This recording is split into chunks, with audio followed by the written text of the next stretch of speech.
Welcome to the Happiness and Success After Illinois Tech podcast with the Illinois Tech alumni. We're so happy you're here, and we can't wait for you to be inspired from all these real-life stories of people that attended Illinois Tech, graduated, and found success. No matter your major, your background, or where you're from, success and happiness are possible, and here are the stories to prove it.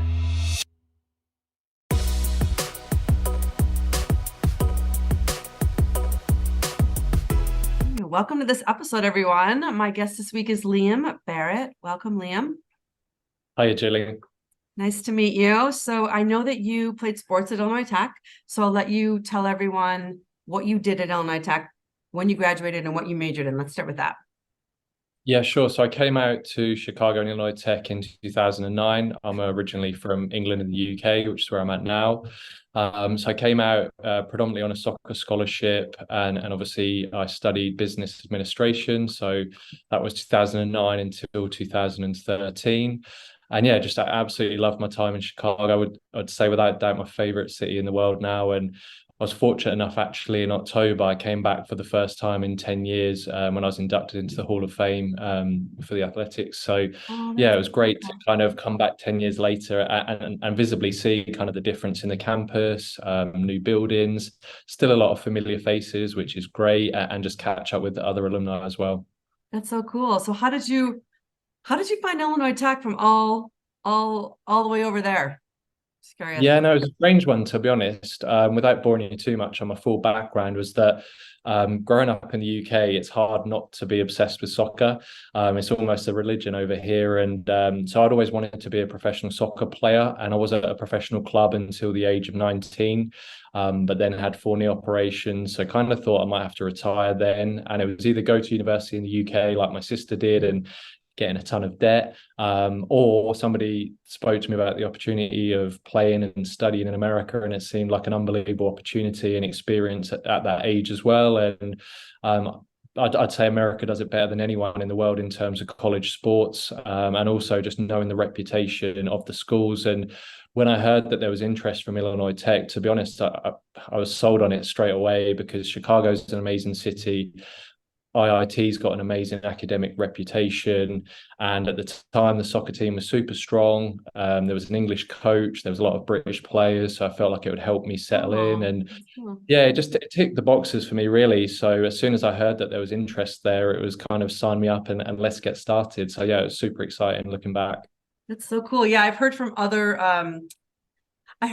people in the UK about I know how popular soccer is, or football there in the UK, and I didn't realize. So I talked to someone a couple of years ago, and he was saying, like, it's not just an obsession. It's like if you grow up and you want to play soccer, it's like you think that's the only thing you can do. That's the only thing you want to do, and how competitive it is, and how serious people take it and play it. It's like it's crazy. It's not. We have so many different sports here in the US, and there are people that are super fans about football or basketball or whatever, but usually typically people here have 1 or 2 or 3 that they follow, and it's just fun, and it's a pastime. There it's like you said, it's a religion. It's like it's insane how crazy it is over there. But I'm glad that you got to take your talents and come over here and then have a totally different experience. That's cool. Yeah, no, yeah, exactly. It was just at that age as well, it's just nice to kind of try new things, put yourself out of your comfort zone, meet new people. So yeah, for me it was the best decision I ever made, and yeah, absolutely love my 4 years. That's awesome. So did you know you wanted, right when you got here, did you study business right away? Did you switch your major at all? Did you know that's what you wanted to do? Yeah, I know obviously the school specialised in architecture and engineering, but I'd always been interested in business. And I think because my dad did like a master's in business as well. So I think there was just that inclination to go into that. And yeah, I run my own business now, so it worked out okay. That's so cool. That's so smart. And then did you get an undergrad and what was, so do you have 2 degrees? Yeah. No, well, I did my master's degree back in the UK, but I did my undergrad in the US. At the time, I was considering staying in the US. I think I was looking at actually becoming an assistant coach and doing my master's degree that way.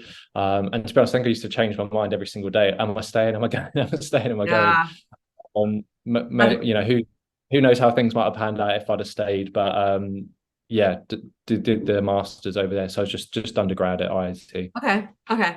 Um, did you have internships while you were at Illinois Tech? What did you do? Yeah. Yeah.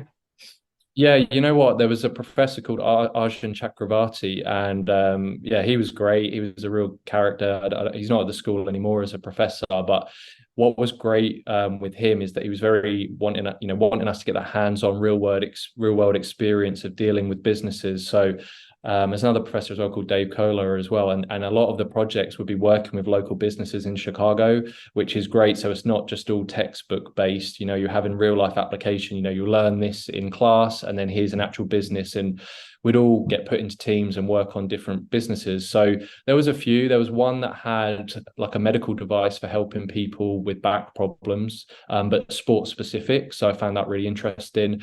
And then they were all kind of sports specific ones that I did each summer. So what I like to do is take summer classes, stay in Chicago because who wouldn't want to, and then do those internships around it. And yeah, for anyone listening who's starting at the school or thinking about possibly doing it, I wouldn't I can recommend that highly enough to do those internships because it's all great learning things in the classroom, but you need to have that practical application of it as well.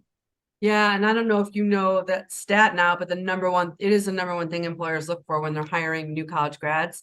It's internships because they'll say, the students will say, oh, they probably want experience. I'm like, well, of course they do, but they know that you're in college the whole time. So the only real way to get it is through an internship. So it is the number one thing. And I tell students, if you can get one, great. If you can get two, even better. But some are trying to get one. They're obsessed with getting several. And it's like, you really only need one. You need to have that experience, be out in the real world, and then take those skills back and say, I prove to them that you can do it. And that's why it's so important, because it's also building on all of those professional development leadership skills that you don't get in regular curriculum in any degree. They're not really talked about.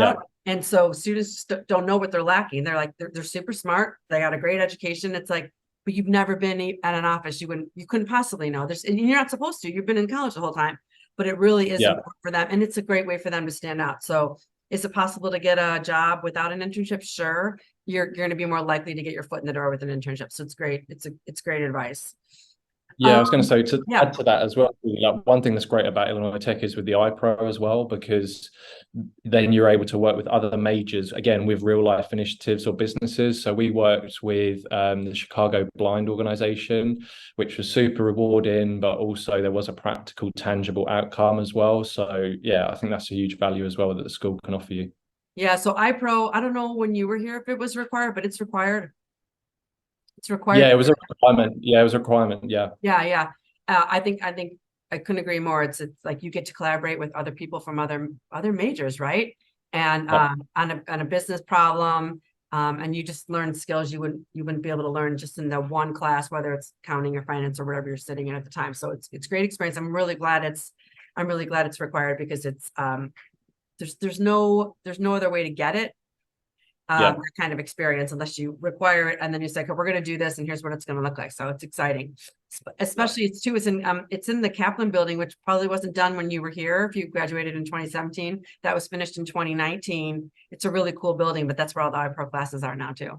Did you see that when you came back? I was 2013, so even longer ago, but yeah, I did see it when I came back. Yeah, it's so cool. Okay, so let's talk about what you wanted to do when you graduated. Did you get a job right away? You said you went back to the UK and got your master's. Did you work and then get your master's? Or did you say, like, I want to get my master's because I'm going to do my own business, or you're going to get into business first? How did that work? Yeah, as I said, like earlier, like to be honest, I kept changing my mind. And throughout my college time when I was playing, I was doing fairly well. So I'd actually thought about potentially trying to make it pro again. So I was looking down that route. But again, in my last kind of year, I was having so many injuries that I knew that probably wasn't going to happen. And that's when I looked down the coaching route. And therefore, I did have a few offers to be an assistant coach and do my master's in the US. And then I said I would constantly change my mind. But for some reason, I decided to come back to the UK. I then got a job in marketing, which is obviously what my degree was in. And I was then doing my master's part-time outside of the work. So that was like 18 months. At that point, I'd already started my own business as well, again, doing it on the side. So the plan was always for me, well, get my master's degree while I'm working, which it was full on, but obviously meant that I had some money coming in with the aim that I could then go full-time on my own business at the end of it. And unfortunately, that is how it played out. Okay, that's cool. I want to focus on something you said. For some reason, you went back to the UK. So I tell the students, when they know what they want, they should trust their intuition. They're first of all, they're already very smart, but when they have an inkling about something or they're questioning something, it's usually because they know they're being drawn to it for a reason, and they should pay attention. And you said for some Yeah. reason I went back to the UK. Of course, you know what those reasons are probably now looking at it, but you kept saying I kept changing my mind. I also think that's important because it's going to happen a lot. And I think sometimes students will get they'll lose their confidence because they're unsure about something. They're changing your mind. I'm like, it's good. That just means you need a little bit more information. You know, you're not gonna always know the next right thing to do, but you should trust your gut. And if you do make a decision, it's the wrong one, you can make a different decision. You can keep changing your mind and making different decisions. You have to be committed Yeah. to things, obviously, and your word's important, but it's normal to be unsure at your age when you're graduating college. It's normal to think you want something, experience it, and say, wait a minute, I was wrong. That's all normal stuff. It's all normal life stuff. But I think Yeah. I just want you to kind of talk about, you say you went back to the UK. There was something drawing you there, and you could have stayed here and done well, and you could have went there. But what was the final thing that you said? You listened to something in your gut or your intuition, and you went back, and what was that? I'm just curious. Yeah, to be fair, one factor would have been that I had a girlfriend the whole time I was in the US, in the UK. Okay, Uh, that's to be fair, that's and then fair. we broke up 2 months after I moved back. So, Oh so no. yeah, anyone listening, maybe don't do that long distance relationships. But That's also an important note. Like, but maybe that was the thing that you needed to get you back there, and you were supposed to be back in the UK. She drew you back there, but then that was the reason you had to get in, and get back. But then once yeah, you were yeah. back, yeah. I think everything happens for a reason, and yeah, I wouldn't say I regret my decision to move back. But one thing that the school's great at the moment, I'd have to say, like, well done to the athletics department. Not only like with the Hall of Fame, keeping people involved, but also now we're having like regular calls as alumni, connecting us with current athletes as well. And I think looking back, that probably would have been helpful for me, especially if I could have spoken to other internationals, whether they're student athletes or just students, those that have stayed in Chicago or stayed in the US, to maybe learn, well, how did that look like for you? How were you able to get success that way? Because I do remember at the time, I think I went down the route of looking as an assistant coach and doing my master's more to like buy myself time, because I felt like I didn't really know how to go about getting sponsorship to stay in the country. So I felt like that was the option that I went through. So yeah, I think the way the school is looking to embrace the alumni and current student relationship is helpful for everybody. So I think looking back, that I would have probably benefited from that, because almost like my default decision or the easy one probably was to come home, and therefore that's why I think I probably went for it looking back. Okay, that's smart. And then, yeah, if you had asked more questions or got a little bit more insight from some other international students, you may have said, oh, I didn't even know that was an option. So I tell students, you got to ask questions, go to the people that are doing what you want to do, or the ones you're Yeah. meeting, whether you're in sports or not. There's other people in your classes that have been doing what you're doing. They might be a year or two ahead. Those are the ones to ask the questions about, and see Yeah. how it's working out for them. And then just get a lot of information and then make the best decision. But if you only ask one side or one person, Yeah. and that's the way you go, and you just disregard, even if it's not a professor and it's just other students, it's like there's a lot that's possible, and you're never going to know unless you ask questions, and you can, just listen in. You don't have to make any decisions. You just have to get a lot of information, and then you can make a more informed decision. Yeah, because I think the other thing is like college. I mean, you might agree, but like college life goes so quickly. It seems like yesterday, but I started, 15 years ago. Is that I think because you're so engrossed in kind of college life, and for me, like obsessing about I need to get these good grades. I mean, I graduated with a 4.0, which is great, but actually in hindsight, who's gonna, I've never had a job interview where they're thinking, well, they got a 3.8 rather than a 4.0. Yeah. So I think particularly like even in my last year, I'm obsessing about grades and then obviously wanting to do well with soccer, but probably like would have been beneficial to like kind of take my head out of the parapet and think, well, what is my next step going to be when I do graduate? Especially looking into my last year, probably would have been helpful if I'd have thought more far ahead. In years kind of 1 to 3, I think if you're doing your internships and you're concentrating on your school, that's all good. But looking back, I think in the last year, I'd have maybe tried to give myself some time to really explore the options, then maybe I wouldn't have been, changing my mind constantly and not really knowing what I wanted to do with that. It's good advice too, because it's like you said, you can get your head in the sand, especially if you're an athlete, because you're focused, you have practice, you have games in between, you have study and classes and everything. And it's like, you're just head down because you need to do it. You're disciplined, you're focused. But then, yeah, if you're not picking your head up and looking around and contemplating and reflecting a little bit, you are going Yeah. to make decisions based on, being in there and not see, the future. It's more short-sighted. It's understandable, but you said it goes fast. And all of a sudden it's like, here I am. Wait a minute. I forgot to ask this. My older son who graduated from Illinois Tech said the same thing. I wish I would have asked more questions and got to know people better earlier. Yeah. For the same reasons that you're speaking about now, just to have more insight into things and seeing how other people did stuff. Yeah. Yeah. So I was just going to ask you, like, what, is there anything you wish you had known sooner? So you're kind of already answering that question, or considering your education or career, would you have changed anything? I don't think so, just because I love what I do now, and therefore I can't see how that would have played out any differently. And I think if I'd have stayed in the US, I'd probably be doing what I do now anyway. So I think, and the good thing with my business is I'm in the US frequently anyway. So it's kind of like the best of both worlds. Like I'll be in the States for a month in September. So yeah, I feel like I'll always have an affinity with America, and therefore I'll always be able to come over and visit. And so yeah, I think it's worked out okay. But yeah, definitely looking back, I think in the last year, you've really got to kind of think about yourself and where you see yourself moving forward. I think I was definitely guilty of probably putting that to the side in my mind and thinking, okay, well, let's just concentrate on the now. But I think it probably would have been helpful to try and plan out. And the thing is, there is that advice and help for you, but I think you just get caught up in the day to day, really. Yeah. So Yeah, that's great advice. That's great advice. What is the best advice you could offer a college student that's either looking for an internship or that first job out of college, whether it's business, engineering, architecture? Like, what would you say to them? Like, I need to get a job, or I need to get an internship. Or they're just like trying to figure out what their career path is going to be. What would you say to them? yeah, I think follow your passion, because hopefully you're studying something that you're passionate and interested about, and not necessarily, which can be guilt, people can be guilty of following maybe the money and where they think they're going to make the most money. Because believe me, you won't want to do it for 40 years, regardless of how good the money is. So I think my advice to anyone coming out of college is take the job that you think will lead to the ultimate job that you want, as opposed to just maybe taking the job that you think will pay the best or is the most easiest.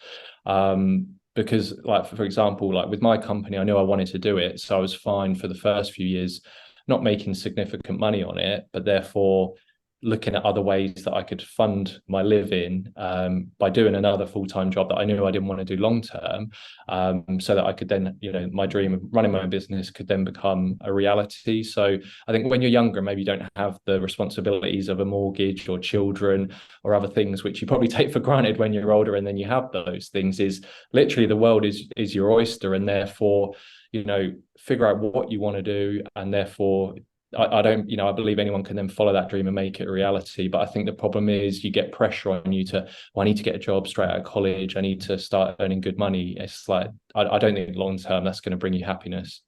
That's quite a deep answer there, but Yeah, hopefully, no, if you it's if you great love advice. what you do, if you love what you do, then you never feel like you're working anyway. Yeah, what's the quote? If you love what you do, you never work a day in your life. Yeah.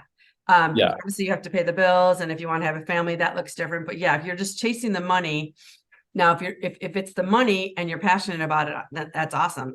And the money, they say, do what you love, the money will follow. That's another great quote. But the bottom line agree. is, if you just go after the money, like you said, it's going to get old really fast, especially if you hate what you're doing. Like and I'll even talk to students like, I majored in this because my family wanted me to, but I really want to do this. I'm like, oh my gosh, you're going to spend 4 years getting a degree in something you don't like, and then you're going to get a job in something you don't like. You're going to be miserable, not to mention unhealthy and unhappy, and all Yeah, those other things that go along with it. But typically they're here because they're really good and they're passionate about the engineering, or the yeah, STEM thing that they're working on. yeah, And I haven't really met very many that were not connected to the thing that they're studying, but they'll say, I really like this, but I don't see myself in a lab for the rest of my life, or I don't see myself in sitting at a desk. Okay, I want to be creating things or designing or whatever. I'm like, okay, well, that's just a different area of that same yeah. degree or program that you're in. There's just other possibilities, and they don't necessarily know what all of those are. That's why it's so important to connect with other fellow people in your program and Yeah. other students and professors, just to say, like, what else is possible? Because you said there's a whole world out there, and there's people that are doing all different kinds of things. But if you only know one or two, you think you're stuck with that. It's like, that's not the case. No, no, exactly. Couldn't agree more. Yeah. Well, it's been so fun talking to you. Any last words of wisdom or anything you want to offer the students? And how can they so tell them what you do now, and how, if they want to talk to you, or, just learn more about, your time at Illinois Tech, and what's the Yeah, best? sure. Yeah, so yeah, the experience was a life changer for me because now my company, US Sports Scholarships, we do place athletes at US based colleges and universities and Canadians. So yeah, in the last 11 years, we've placed over 1,200 athletes at over 700 different schools in the US. So yeah, like from me going and having that experience, the most rewarding thing is being able to help kind of like the next generation of college athletes. So yeah, super rewarding. So yeah, if anyone's listening and they are a student athlete, we do work with US based student athletes. We also work with transfers. So maybe there's someone listening, they want to transfer into Illinois Tech, or even anyone who's at Illinois Tech that then graduates and wants to come to the UK and maybe do a master's degree similar to what I did. We provide that support there. So yeah, I'll give it a plug, ussportsscholarships.com. Feel free to check it out. And yeah, we're still hoping to get the first student athlete to Illinois Tech as well. I'm working closely with Mark in the soccer team. So fingers crossed we can get our first one there. But yeah, last bit of advice, I think just really embrace your time at college, because I feel like I sound like a very old man now, but it does go so quickly, and I feel like you don't really realize how good you've got it. You know, you've got the freedom to learn as much as you want, you've got all the resources at your disposal, all super talented people around you. Take advantage of that, network with people, and then you're going to give yourself the foundation for the next stage of your life. That's awesome advice. I love it. I love it. And then, so that's your website, and are you on LinkedIn too? Yeah, so I'm on LinkedIn as well. So yeah, and as I said, like we've been chatting with current students as well. So feel free to reach out to me, and if there's any advice I can give, I'll hopefully do so. And as I said, like following last year, I'll look to try and get on campus at least once a year. So hopefully can connect with you and other students and faculty as well. Yeah, come say hi when you're on campus. I'd love to meet you in person. It's exciting. We'll do for sure. All right. Well, thanks, Liam. I know people are going to hear some of the stuff you had to say today and be inspired and just kind of I always picture them saying like, oh, I hadn't thought about that before. So I love it. It's so important. This is exactly why I'm doing it, to hear from people just like you that have already done it, or, are still doing it, already done it, and dreamed about doing it. So I just want them to see what's possible. And you're a great example of that. So thank you. Yeah, no, that's great. Appreciate it. And yeah, hopefully speak to you soon, Julie. All right. Take care, everyone. Bye. Yes. Bye-bye. Thanks for listening, everyone. Check out the Illinois Tech Connect platform. It's the official networking site for Illinois Tech alumni. It's operated by Illinois Institute of Technology Alumni Association with help from Career Services. The aim of the platform is to connect our entire alumni community to provide a space for communication, networking, and other opportunities. Also, join the Illinois Tech Career Services group on LinkedIn and learn about all things career related. And be sure to follow us on Instagram, Facebook, and Twitter. Finally, as an alum, whenever you need career guidance or advice, you're always welcome to connect to the Career Services Department, make an appointment with a career coach, and take advantage of this lifelong resource available to all alumni. We can't wait to help you, and more importantly, we can't wait to see what you do.